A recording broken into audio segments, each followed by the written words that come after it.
I'm Lillian Gray, South African fine artist, and today is all about mixed media.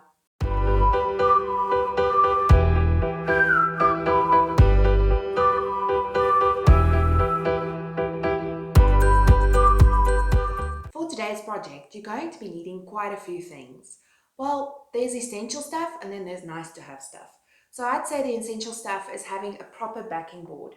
You don't want to be working on a canvas because a canvas can sag. You want a sturdy board. I'm using an old masonite board that used to be a drawing board.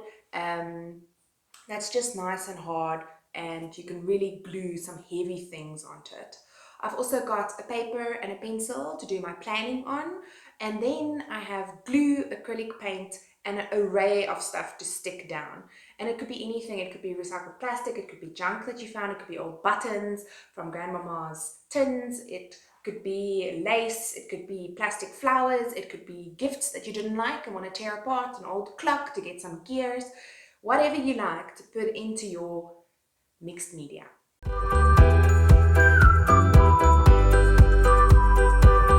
Okay, what is one of my pro tips is planning. What art really needs to teach you is to plan your projects. I'm totally aware that there can happen some beautiful oopses, or halfway through you might want to change the project, and that's great. But it's really important to plan with direction and know where you're going. So in the advertising industry and in art, we use a thing called a scamp. A scamp is just a tiny little thumbnail drawing that shows you where you are going to place things. So for me, I have got my image. I would like to do Afrofuturism, staying in line with my current exhibition and series that I'm working on. So I'd like to know exactly what I'm going to be planning and where I'm going to be sticking what and what my focus would be. It's very important that you resolve your composition in your scamp. You know exactly where you're going to place what. Something you'd like to avoid is, say for instance, if this is your A2 backing board, to have your little subject down here and all this negative space being lost. So I'd like to advise you guys to place your object and really fill it. It's much easier to work on bigger areas in mixed media than on smaller areas. Smaller areas really get tricky.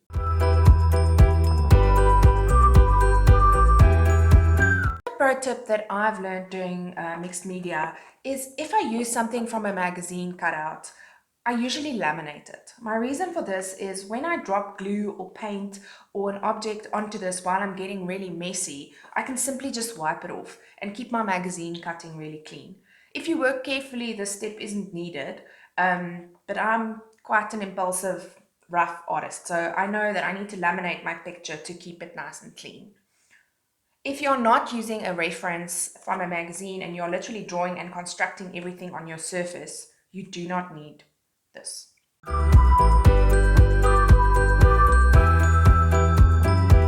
Alright, so once you've got your planning, you've got your images, you know what you're doing, it's important to now draw it out onto your backing board. So remember, with your backing board, we're just using a rough masonite. The one side of your masonite is usually coated and the other side is usually coarse and rough. We would like to use the rough side. The reason for that is the objects stick better, so please don't work on the laminated side because your objects will just fall off. So I'm flipping it around and I'm using the coarse side of the board. I'm now going to draw out my planning and make sure everything is exactly where I want it.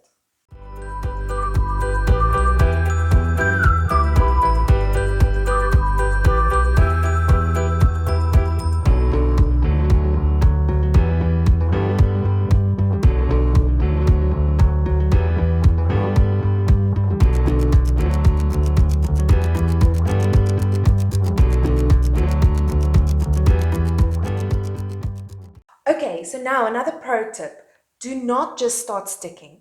If you do not do this step, what's going to happen is you're going to have all these gaps in between all the objects you're going to stick, and it's actually going to look ugly. It's not going to have that wow factor that you want. So it's really important to, once you've drawn out, to color block. So we are now going to color block just using cheap acrylic paint. Doesn't matter what the quality of the paint is. You just want to get your color on the board. You also want your board, the coarse side of your board, to really absorb the paint.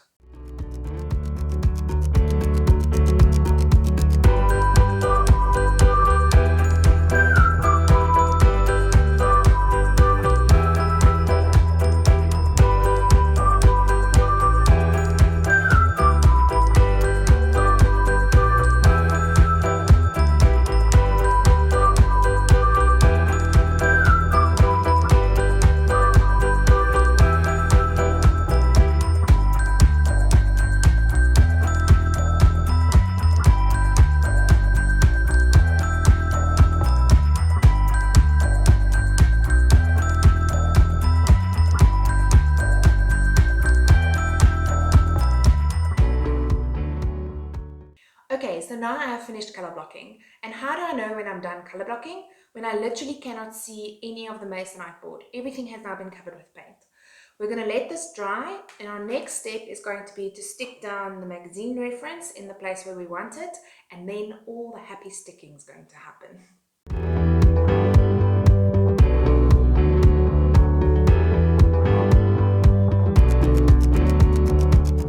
Now for another pro tip. To make sure my magazine cutout really integrates with my painting, I'm also going to be adding a bit of acrylic paint just overlapping with the magazine.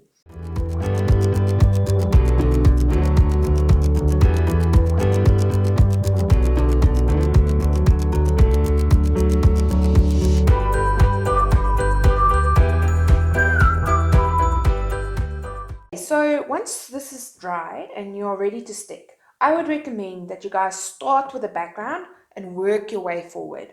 Usually in art, your subject matter that's closest to your eye is the most important, so you would like to stick that last, so that's on top of each other. So that's the last layer you're going to stick on. So we're going to be starting with our background. And just watch me nay. Another tip that I would just like to say is only glue a section at a time. I'm using normal wood glue and quite an old brush that I don't care about that much. And you don't want to spread glue over your whole thing because you're only going to be doing one section at a time, and just glue that section.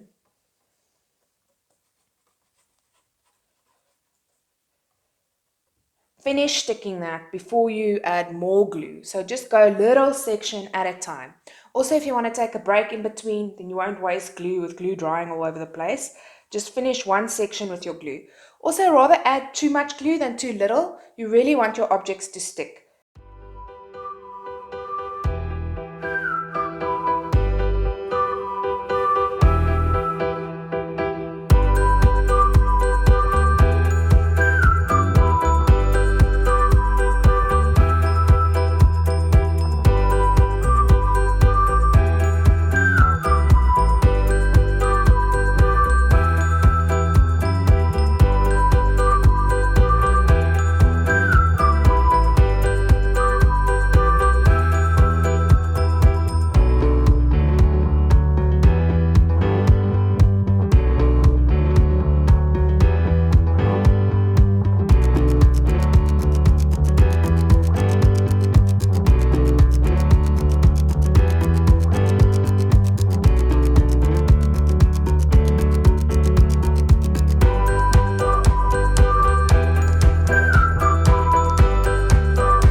So now we're done sticking and we're going to leave that to dry, maybe for a day. And then I'll show you some wonderful finishing touches on how to make it all really pop. So now is a good time to wash that glue brush, otherwise you're going to have to toss it away afterwards, and clean up your station so we can just do our finishing touches tomorrow. It's dry now. You'll see the white of the glue has quite dissipated quite a lot, and the glue's now see-through, so you can really see the textures. I'm going to show you some tricks that I use now to really make it wow, and make certain things stand out. The trick here is to less is more. Don't overdo this step too much because you don't want to cover all the work you've done. You just want to enhance some of it. Okay, let's take a closer look.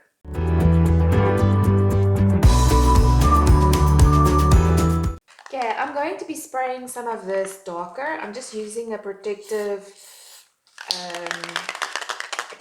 phage so I don't spray the areas I don't want to spray.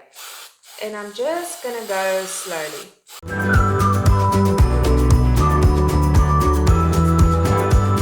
If you're a child, please let a parent help you with this step. And remember to wear a mask. Spray paint is quite toxic, except if you're using those fancy ones that don't smell like anything and that are not toxic.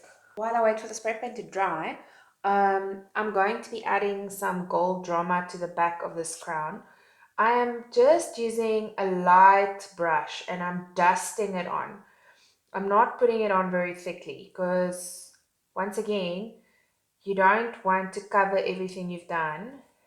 You just want to make certain things stand out more and emphasize certain areas. So for a halo, I'm definitely adding some gold.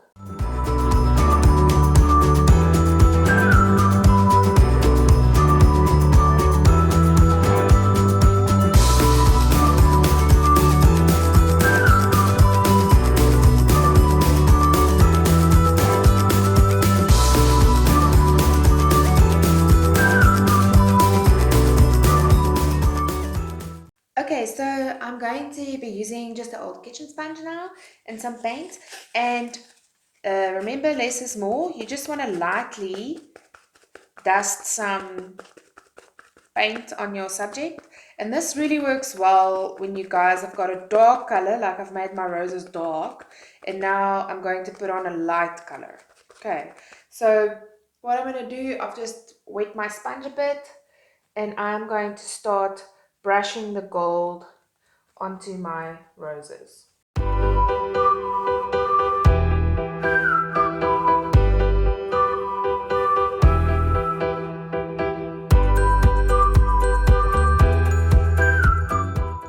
I'm now going to show you how to make your background recede a bit, because I really want her to stand out in all her glory.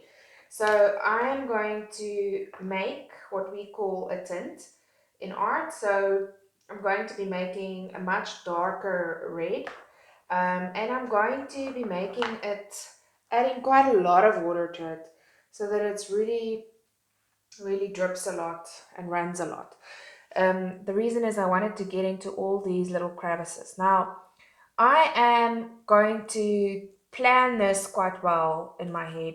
I've worked out exactly where I want my darks to be. I do not want to cover all these Coke lids. That is not the idea. The idea is just to really make my figure stand out.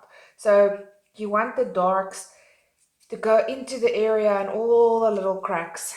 So I've decided the area next to her is going to be darkest, and then her radiant light is going to come from her crown and move out.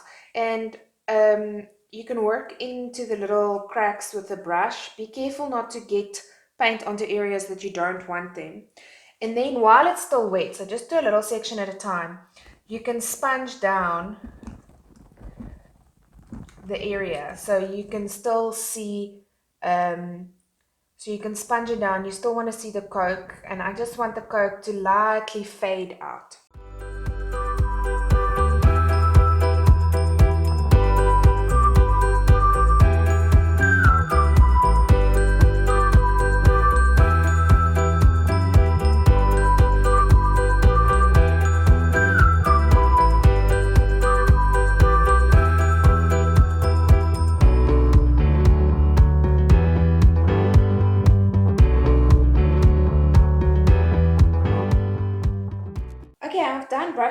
paint, but I really love adding the tints and the dark and the lights because it guides the viewer about what is important and where to focus, because collages can be very overwhelming and extremely busy, and you need to decide as the artist what is the most important area. I'm just going to do a last few things that I think this needs. I don't like this sharp edge here, so I'm just going to some smaller flowers over there and round that off and make sure I'm 100% happy.